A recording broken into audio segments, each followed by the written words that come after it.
Hi hello friends, JK solar power സിസ്റ്റംസിൻ്റെ മറ്റൊരു പുതിയ വീഡിയോയിലേക്ക് ഏവർക്കും സ്വാഗതം. ഞാൻ ജിബിൻ. ഇവിടെ പരിചയപ്പെടുത്തുന്ന ഒരു 5 കിലോവാട്ട് ഹൈബ്രിഡ് സിസ്റ്റമാണ്. ഹൈബ്രിഡ് സിസ്റ്റത്തിൻ്റെ നിരവധിയായിട്ടുള്ള വീഡിയോസ് നമ്മുടെ ചാനലിൽ ഓൾറെഡി പല പ്രാവശ്യമായിട്ട് പബ്ലിഷ് ചെയ്തിട്ടുള്ളതാണ്.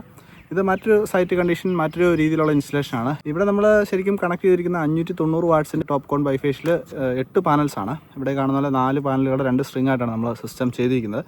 ഇവിടെ ഓൾറെഡി നമ്മൾ തന്നെ ഒരു വർഷത്തിന് മുന്നേ ഒരു ഓഫ് ഗ്രിഡ് സിസ്റ്റം 2 പാനലുകൾ വെച്ച് ചെയ്തിരുന്നതായിരുന്നു. അപ്പോൾ അതിൽ ഉപയോഗിച്ചിരുന്ന 590 ആ സെയിം പാനലുകൾ തന്നെ നമ്മൾ വീണ്ടും 6 ആഡ് ചെയ്തിട്ട് സിസ്റ്റത്തിനെ ഒന്ന് അപ്ഗ്രേഡ് ചെയ്ത് ഇതിനൊരു ഹൈബ്രിഡ് സിസ്റ്റമായിട്ട് വീട് ഫുള്ള് ബാക്കപ്പ് കിട്ടത്തക്ക രീതിയിൽ ഒരു 5 കിലോവാട്ട് അവർ അല്ലെങ്കിൽ 5 യൂണിറ്റ് സ്റ്റോറേജ് വരുന്ന ബാറ്ററി പാക്കോടുകൂടി ചേർത്ത് ചെയ്തിരിക്കുകയാണ്. അപ്പോൾ ഇതിൻ്റെ വിശദവിവരങ്ങളിലേക്കാണ് നമ്മളിന്ന് പോകുന്നത്. നമുക്കറിയാം, ഹൈബ്രിഡ് സിസ്റ്റം എന്ന് പറയുമ്പം ഓഫ് ഗ്രിഡ് സിസ്റ്റം അതുപോലെ തന്നെ ഓൺ ഗ്രിഡ് സിസ്റ്റം രണ്ടിൻ്റെയും കൂടെ ഒരു കമ്പൈൻഡ് വേർഷനാണ് നമ്മൾ മുൻപ് പല വീഡിയോകളിലൂടെയും പറഞ്ഞിട്ടുള്ളതാണ്. ഓൺ ഗ്രിഡ് സിസ്റ്റം നമുക്ക് അറിയാവുന്നത് തന്നെ നമ്മുടെ ഉപയോഗം കഴിഞ്ഞ് ബാക്കിയുള്ളത് നമ്മൾ KSEB പോകുന്ന ഒരു സിസ്റ്റമാണ്. അതിൻ്റെ റെഫറൻസ് എന്ന് പറയുന്നത് ഗ്രിഡ് സപ്ലൈ ആണ്. അതായത് KSEB ലൈനിൽ സപ്ലൈ ഇപ്പോൾ കട്ടാവുന്ന ആ സമയത്ത് ഓൺ ഗ്രിഡ് സിസ്റ്റം ഫെയിലിയർ ആവും, അല്ലെങ്കിൽ അത് ഓഫായി പോകും. ഇപ്പോൾ പകൽ സമയത്ത് ഗ്രാമപ്രദേശങ്ങളിലൊക്കെ ആണെന്നുണ്ടെങ്കിൽ നമുക്ക് ടച്ചിങ് ക്ലിയർ ചെയ്യുന്നതിൻ്റെയൊക്കെ ഭാഗമായിട്ട് അല്ലെങ്കിൽ HT മെയിൻ്റനൻസ്, LT മെയിൻ്റനൻസ് എന്നൊക്കെ പറഞ്ഞ് രാവിലെ 9 മുതൽ 5 വരെയൊക്കെ പവർ കട്ട് ഉണ്ടാകുന്ന സമയങ്ങളുണ്ട്. അപ്പോൾ ആ സമയങ്ങളിലൊക്കെ ഓൺ ഗ്രിഡ് സിസ്റ്റം ആണെങ്കിൽ നമുക്ക് അന്നത്തെ പ്രൊഡക്ഷൻ മുഴുവൻ വേസ്റ്റ് ആവുന്നതാണ്. അപ്പോൾ വീട്ടിലൊരു സാധാ ഇൻവെർട്ടർ ബാറ്ററിയൊക്കെ വെച്ച് നമ്മൾ ആ ബാക്കപ്പിൽ നിന്ന്, അല്ലെങ്കിൽ ആ ബാറ്ററിയുടെ പരിമിതമായിട്ടുള്ള ബാക്കപ്പിൽ നിന്ന് വേണം ഉപയോഗിക്കാനായിട്ട്. ഇനി ഓഫ് ഗ്രിഡ് സിസ്റ്റം തന്നെ നമ്മൾ ഉപയോഗിക്കാമെന്ന് വെച്ചാൽ തന്നെ നമുക്ക് അതിനകത്ത് വരുന്നൊരു ഡ്രോബാക്ക്, നമ്മൾ പകൽ സമയത്ത് വലിയധികം ഉപയോഗമൊന്നും ഇല്ലെങ്കിൽ ബാറ്ററി ഫുള്ളായ ശേഷം ബാക്കിയുള്ള പവർ വേസ്റ്റ് ആയി പോകും, അല്ലെങ്കിൽ പ്രൊഡക്ഷൻ നടക്കാതിരിക്കും.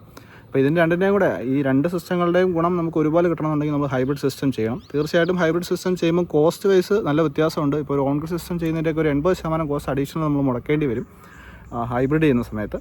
അപ്പോൾ ഹൈബ്രിഡ് എന്ന് പറയുമ്പോൾ സിസ്റ്റത്തിൻ്റെ വർക്കിംഗ് നമ്മൾ പല പ്രാവശ്യം പറഞ്ഞിട്ടുള്ളതാണെങ്കിലും ഇവിടെ സംഭവിക്കുന്ന നമ്മൾ വീട്ടിൽ ഓൾറെഡി നമുക്കൊരു ബാറ്ററി ഉണ്ടാവും ഹൈബ്രിഡ് സിസ്റ്റത്തിൽ. അതിപ്പോൾ ബാറ്ററി ഇല്ലാതെ വേണമെങ്കിൽ നമുക്ക് വർക്ക് ചെയ്യിപ്പിക്കാം. അപ്പോൾ നമുക്ക് സ്റ്റോറേജ് നടക്കില്ല, അല്ലെങ്കിൽ ഹൈബ്രിഡിൻ്റെ ഒരു പർപ്പസ് മീറ്റ് ചെയ്യില്ലെന്ന് മാത്രമേ ഉള്ളൂ. അപ്പോൾ ബാറ്ററികൾ നമ്മൾ സ്റ്റോർ ചെയ്യുന്നു, ബാറ്ററി സ്റ്റോർ ചെയ്ത് പകൽ സമയത്ത് വീട്ടിൽ ഉപയോഗങ്ങളൊക്കെ നടക്കുന്നു. അത് കഴിഞ്ഞ് ബാക്കി എന്തെങ്കിലും ഉണ്ടെങ്കിൽ മാത്രം KSEB എക്സ്പോർട്ട് ആവുന്നു. അപ്പോൾ അതുകൊണ്ട് തന്നെ നമുക്ക് ഒരു യൂണിറ്റ് പോലും വേസ്റ്റ് ആവുന്നില്ല. ഇവിടെ എക്സ്പോർട്ട് നടക്കുന്നുണ്ട്, KSEB ആയിട്ടുള്ള ആ ഒരു ട്രാൻസാക്ഷൻ അവിടെ നടക്കുന്നുണ്ട്, കൂടാതെ സ്റ്റോറേജ് കിട്ടുന്നുണ്ട്. ഇനി KSEB സപ്ലൈ കറണ്ട് പോവുകയോ 3-4 ദിവസം നമുക്ക് സപ്ലൈ ഇല്ലാതെ കിടന്നാലും പ്രശ്നമില്ല. കാരണം നമ്മുടെ ബാറ്ററി ത്രൂ നമുക്ക് ബാക്കപ്പ് കിട്ടും. അതുപോലെ തന്നെ നമ്മുടെ സോളാർ പാനലിൽ നിന്നുള്ള പ്രൊഡക്ഷൻ നമുക്ക് ലൈവായിട്ട് യൂസ് ചെയ്യുകയും ചെയ്യാം.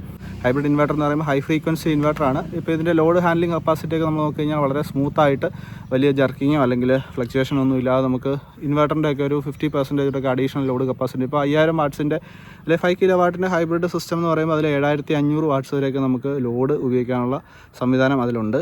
അതുപോലെ തന്നെ 10000 വാട്ട്സ് വരെയൊക്കെ പെട്ടെന്നൊരു സർജ് ലോഡ് വന്നാലൊന്നും സാധാരണ ട്രാൻസ്ഫോമറുള്ള ഇൻവെർട്ടറിനെ പോലെ ഓഫായി പോകുന്നൊരു പ്രശ്നമൊന്നും അവിടെ വരുന്നില്ല. പക്ഷേ കോസ്റ്റ് വലിയൊരു ഫാക്ടറാണ്.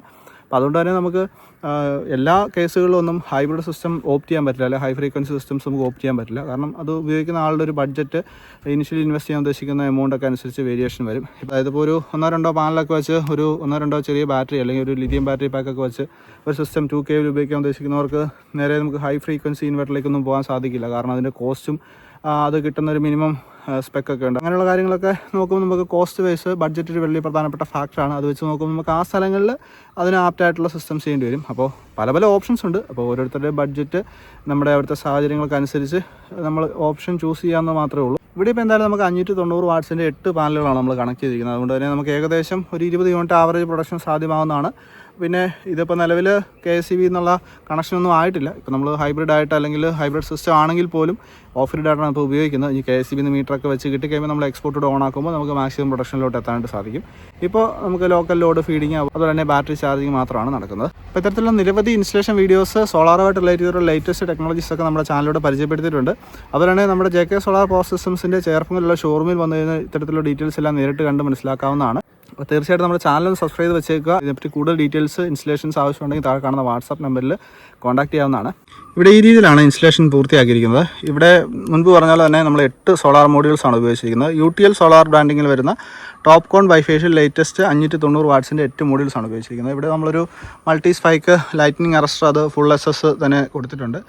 മാക്സിമം ഹൈറ്റ് കൊടുത്തിട്ടുണ്ട്. അതുകൊണ്ട് തന്നെ വീടിനൂടെ ഒരു കവറേജ് കിട്ടത്തക്ക രീതിയിലാണ് നമ്മൾ അതിൻ്റെ ഹൈറ്റ് അറേഞ്ച് ചെയ്തിരിക്കുന്നത്.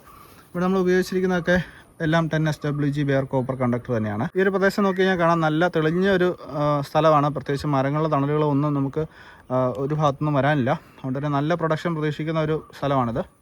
ഒരു വാക്ക് വേ പ്രൊവൈഡ് ചെയ്തിട്ടുണ്ട്. അതിലൂടെ ക്ലീനിങ് ആക്സസ് കിട്ടും. നമുക്ക് എല്ലാ സൈഡിലൂടെ ആക്സസിബിൾ ആണ്. വലിയൊരു ഡേഞ്ചറസ് ആയിട്ടുള്ള ഹൈറ്റ് ഒന്നും ഇവിടെ വരുന്നില്ല. അതുകൊണ്ട് തന്നെ വളരെ ഈസി ആയിട്ട് ക്ലീനിങ് കാര്യങ്ങളൊക്കെ ചെയ്യാനായിട്ട് സാധിക്കും.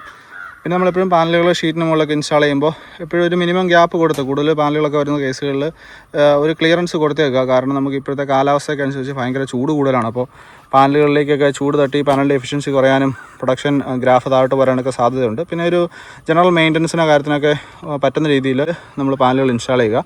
ഇപ്പോൾ ഇവിടെ ആണെങ്കിൽ നമുക്കൊരു EV ഒക്കെ വേണമെങ്കിൽ ഉപയോഗിക്കാം. അത് കറണ്ട് ഇല്ലാതെ വേണമെങ്കിൽ ചാർജ് ചെയ്ത് സ്ലോ ചാർജിങ് ചെയ്യാൻ സാധിക്കും. പിന്നെ അത്യാവശ്യം ഒരു 3-4 മുറിയുള്ള വീടുകളൊക്കെ ആണെങ്കിൽ എല്ലാ മുറികളിലും AC ഒക്കെ വെച്ച് വേണമെങ്കിൽ നമുക്ക് ഉപയോഗിക്കാവുന്നതാണ്. ഇതിൻ്റെ ഡീറ്റെയിൽസ് നമുക്ക് താഴെ ഇൻവെർട്ടർ ഭാഗത്തേക്ക് പോയിട്ട് കാണാം.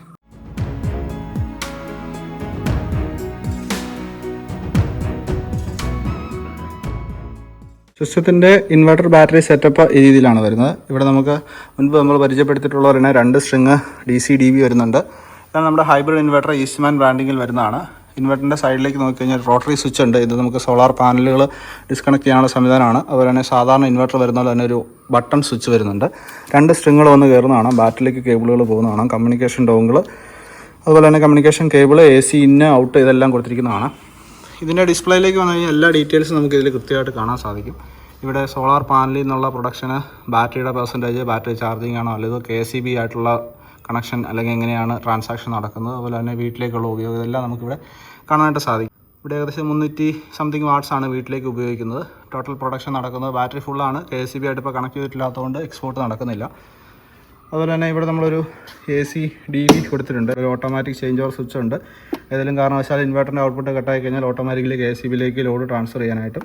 അതുപോലെ തന്നെ നമുക്ക് KCB ഇൻപുട്ടിലും ഇൻവെർട്ടറിൻ്റെ ഇൻപുട്ടിലും ഔട്ട്പുട്ടിലും എല്ലാം 32 ആംസിൻ്റെ MCB കൊടുത്തിട്ടുണ്ട്. കൂടാതെ ഒരു AC SPD ഇവിടെ പ്രൊവൈഡ് ചെയ്തിരിക്കുന്നതാണ്. ഇൻവെർട്ടറിൽ നിന്ന് നേരെ താഴത്തേക്ക് നമ്മൾ 35 സ്ക്വയർ mm കേബിൾ ഉപയോഗിച്ചുകൊണ്ട് MCCB ത്രൂ ആണ് നമ്മൾ ബാറ്ററിയിലേക്ക് കണക്ട് ചെയ്തിരിക്കുന്നത്. ബാറ്ററിയിലൊരു വലിയ ഡിസ്പ്ലേ ഉണ്ട്. ഇവിടെ നമ്മൾ മുൻപ് പരിചയപ്പെടുത്തിയിട്ടുള്ള ഒരു ബാറ്ററിയാണ്. 51.2 വോൾട്ട് 100 ബാറ്ററി പാക്കാണ്. ഇത് 2 സൈഡിലും ഒരു ഗ്രാബ് ഹാൻഡിലുകൾ കൊടുത്തിട്ടുണ്ട്. നമുക്ക് ഈസി ആയിട്ട് ഇതിൻ്റെ റാക്കിൽ നിന്നൊക്കെ എടുക്കാനൊക്കെ വളരെ ഈസി ആയിട്ട് സാധിക്കും. പിന്നെ നമ്മളിതിൻ്റെ സ്പെക്ക് ഡാറ്റ ഷീറ്റിലേക്കൊക്കെ പോയി കഴിഞ്ഞാൽ മുൻപ് നമ്മൾ പല വീഡിയോകളിൽ പരിചയപ്പെടുത്തിയിട്ടുള്ളതാണ്. നമുക്കിത് 100 ആണ്. ഇതിൽ മാക്സിമം ചാർജിങ് ഡിസ്ചാർജിങ് 100 ആംപിയർ വരെ പറ്റുന്നതാണ്. എന്നാലും സേഫസ്റ്റ് ചാർജിങ് ആംസ് എന്നുള്ള നിലയിൽ നമ്മളൊരു 20, 25, 30 ഇതൊക്കെയാണ് നമ്മൾ സാധാരണ രീതിയിൽ കൊടുക്കുന്നത് ബാറ്ററിക്ക് മാക്സിമം ലൈഫ് കിട്ടാനായിട്ട്. ഇവിടെ നമ്മൾ ഡിസ്പ്ലേയിലേക്ക് നോക്കിക്കഴിഞ്ഞാൽ 99% ബാറ്ററി ചാർജറാണ്. ബാറ്ററി വോൾട്ട് കാണുന്നുണ്ട്. അതുപോലെ തന്നെ ഇപ്പോൾ നിലവിൽ ബാറ്ററി ഫുള്ളി ചാർജർ ആയതുകൊണ്ട് തന്നെ ചാർജിങ് ആംപിയർ കാണിക്കുന്നില്ല. നമ്മൾ ബാറ്ററി ഡിസ്ചാർജ് ആവുന്ന നിലയ്ക്ക് അത് മാറുന്നതായിരിക്കും. ഇതിൻ്റെ താഴെ ഭാഗത്തേക്ക് നോക്കിക്കഴിഞ്ഞാൽ ഇവിടെ കാസ്കേഡ് ഫംഗ്ഷനുള്ള ഡിപ്പ് സ്വിച്ചുകൾ കൊടുത്തിരിക്കുന്നത് കാണാം. അതുപോലെ തന്നെ കമ്മ്യൂണിക്കേഷൻ മറ്റ് ബാറ്ററികളായിട്ട് കമ്മ്യൂണിക്കേറ്റ് ചെയ്യുന്നുള്ള സംവിധാനം കൊടുത്തിട്ടുണ്ട്. പിന്നെ ഇവിടെ നമുക്ക് ഒരു ബട്ടൺ സ്വിച്ച് കൊടുത്തിട്ടുണ്ട്. ഇൻവെർട്ടറിനുള്ളത് തന്നെ BMS ഓഫ് ചെയ്യാനായിട്ട്. പോസിറ്റീവ്, നെഗറ്റീവ്, സ്ട്രോങ് ആയിട്ടുള്ള ടെർമിനൽസും കൊടുത്തിരിക്കുന്നത് കാണാം. ഇൻവെർട്ടറിൻ്റെ കാപ്പബിലിറ്റിയെ പറ്റിയൊക്കെ നമ്മൾ മുൻപ് പറഞ്ഞിട്ടുള്ളതാണ്. ഇത് 10,000 വാട്ട്സ് വരെയൊക്കെ സർജ് ലോഡ് കപ്പാസിറ്റി ഉണ്ട്. കൂടാതെ 7500 വാട്ട്സ് വരെയൊക്കെ സ്മൂത്ത്ലി റൺ ചെയ്തോളും. നമുക്ക് 6500 വാട്ട്സ് വരെ സോളാർ പാനൽ കണക്ട് ചെയ്യാനുള്ള സംവിധാനമൊക്കെ ഇതിൽ കൊടുത്തിട്ടുണ്ട്. ബാറ്ററിയെ പറ്റി പറഞ്ഞാൽ നമുക്ക് 100 ആംസിലൊക്കെ ഡിസ്ചാർജ് ചെയ്യാം. 5000 വാട്ട്സിലൊക്കെ ഡിസ്ചാർജ് ചെയ്യാൻ സാധിക്കും. അത് സേഫ് അല്ല, പക്ഷേ എങ്കിൽ നമുക്കൊരു 3000 വാട്ടൊക്കെ ഈസി ആയിട്ട് ബാറ്ററിയിൽ നിന്ന് ഡിസ്ചാർജ് ചെയ്യാം അറ്റ് എ ടൈം. ഇനി കൂടുതൽ ബാക്കപ്പ് വേണ്ടവർക്കാണെന്നുണ്ടെങ്കിൽ വീണ്ടും ഒരു ബാറ്ററിയും കൂടെ ആഡ് ചെയ്ത് ചെയ്യാവുന്നതാണ്. അത്തരത്തിലുള്ള സിസ്റ്റംസ് നമ്മൾ ഓൾറെഡി ചെയ്തതൊക്കെ നമ്മുടെ വീഡിയോ ആയിട്ട് ചാനലിൽ പബ്ലിഷ് ചെയ്തിട്ടുള്ളതാണ്. പകൽ സമയത്ത് നമ്മുടെ വീട്ടിലെ ഉപയോഗം ബാറ്ററി ചാർജിങ് പാരലി നടക്കും. അതിനുശേഷം അല്ലെങ്കിൽ അതിന് മുകളിൽ പ്രൊഡക്ഷൻ നടക്കുന്നുണ്ടെങ്കിൽ മാത്രം അത് KCBയിലേക്ക് എക്സ്പോർട്ട് ആവുന്നതാണ്. അപ്പോൾ നമുക്ക് മാക്സിമം യൂട്ടിലൈസേഷൻ നടക്കും. ഒരു യൂണിറ്റ് പോലും വേസ്റ്റ് ആവുന്നില്ല. എക്സ്ട്രാ വരുന്ന യൂണിറ്റ് KCBയിൽ എക്സ്പോർട്ട് ചെയ്യാം. മഴക്കാലങ്ങളിൽ അങ്ങനെയുള്ള സമയങ്ങളിൽ, രാത്രി സമയങ്ങളിൽ പ്രൊഡക്ഷൻ ഇല്ലാത്ത സമയത്ത് ബാറ്ററിയിൽ നിന്ന് തികയാതെ വരുന്ന KCBയിൽ നമുക്ക് തിരിച്ചെടുക്കാൻ സാധിക്കും. നിലവിലത്തെ നെറ്റ് മീറ്ററിംഗ് സംവിധാനം തുടരുന്ന സ്ഥിതിയിൽ നമുക്കിത് വളരെ ലാഭകരമായിട്ട് ഉപയോഗിക്കാൻ സാധിക്കും. ഇനി ഭാവിയിലേക്ക് നെറ്റ് മീറ്ററിംഗ് മാറി ഗ്രോസ് മീറ്ററിങ്ങോ നെറ്റ് ബില്ലിങ്ങോ ഒക്കെ വന്നാലും ആ സമയത്ത് ഒരു ബാറ്ററിയോട് നമ്മൾ പാരലൽ ചെയ്തിട്ട് നമുക്ക് മാക്സിമം സ്റ്റോർ ചെയ്ത് നമ്മുടെ ആവശ്യത്തിനുള്ള പവർ വീട്ടിൽ തന്നെ സ്റ്റോർ ചെയ്ത് ഉൽപ്പാദിപ്പിച്ച് ഉപയോഗിക്കുന്ന രീതിയിലേക്ക് മാറാൻ സാധിക്കും. സെറ്റിങ്സുകൾ മൊബൈൽ ത്രൂ മാറ്റാനും ഒക്കെ സാധിക്കും എന്നുള്ളതാണ് ഏറ്റവും വലിയൊരു അഡ്വാൻറ്റേജ്. വളരെ വിശദമായിട്ട് മനസ്സിലാക്കാൻ സാധിക്കുന്ന ഒരു ഇൻ്റർഫേസ് ആണ്. ഇനി നമുക്കിത് മൊബൈൽ ത്രൂ ഒക്കെ കമ്മ്യൂണിക്കേറ്റ് ചെയ്ത് കണക്ട് ചെയ്ത് കഴിഞ്ഞാൽ നമ്മുടെ ഫോണിൽ എല്ലാ ഡീറ്റെയിൽസും നമുക്ക് ഡെയിലി വാച്ച് ചെയ്യാം. ഇതിൽ കാണുന്നതിലും കൂടുതൽ ഡീറ്റെയിൽ ആയിട്ട് നമുക്ക് ഫോണിൽ കാണാമെന്നുള്ളതാണ്. ഇവിടെ നമ്മൾ നല്ല എയർ സർക്കുലേഷൻ കിട്ടുന്ന ഒരു സ്ഥലത്ത് പാനലിനോട് ഏറ്റവും അടുത്ത് തന്നെയാണ് ഇൻസ്റ്റാൾ ചെയ്തിരിക്കുന്നത്. ടൈം ഓഫ് യൂസ് സെറ്റ് ചെയ്യാം. അതായത് ഏത് ടൈമിൽ ബാറ്ററിയിൽ നിന്ന് എത്ര ശതമാനം ആവുന്നണം വരെ ഡിസ്ചാർജ് ചെയ്യണം, എത്ര വാട്ട്സിൽ ഡിസ്ചാർജ് ചെയ്യണം, അങ്ങനെയുള്ള എല്ലാ കാര്യങ്ങളും നമുക്ക് നമ്മുടെ ഒരു ലോജിക്ക് അനുസരിച്ച് അതത് ഉപയോഗിക്കുന്ന വീടുകളുടെ ഒരു കൺസംഷൻ അല്ലെങ്കിൽ യൂസേജ് പാറ്റേൺ അനുസരിച്ച് ഏത് രീതി വേണമെങ്കിലും ഈ സിസ്റ്റങ്ങളൊക്കെ കോൺഫിഗർ ചെയ്യാവുന്നതാണ്. ഇതേപ്പറ്റി കൂടുതൽ ഡീറ്റെയിൽസ് അറിയാനായിട്ട് താഴെ കാണുന്ന വാട്സാപ്പ് നമ്പറിൽ കോൺടാക്ട് ചെയ്യാവുന്നതാണ്. വീഡിയോ ഇഷ്ടപ്പെട്ടെന്ന് വിചാരിക്കുന്ന വീഡിയോ ഇഷ്ടപ്പെട്ടാൽ തീർച്ചയായിട്ടും വീഡിയോ ഒന്ന് ലൈക്ക് ചെയ്യുക. അതുപോലെ തന്നെ സോളാറുമായിട്ട് റിലേറ്റ് ചെയ്തിട്ടുള്ള കാര്യങ്ങൾ അന്വേഷിക്കാൻ ഉദ്ദേശിക്കുന്ന ആൾക്കാർക്ക് ഒന്ന് ഫോർവേഡ് ചെയ്ത് കൊടുത്തേക്കുക. നമ്മുടെ ചാനലൊന്ന് റെഫർ ചെയ്യുക അങ്ങനെയുള്ള ആൾക്കാർക്ക്. അപ്പോൾ മറ്റൊരു വീഡിയോ ആയിട്ട് ചാനലിലൂടെ വീണ്ടും കാണാം. അതുവരേക്കും ഗുഡ് ബൈ.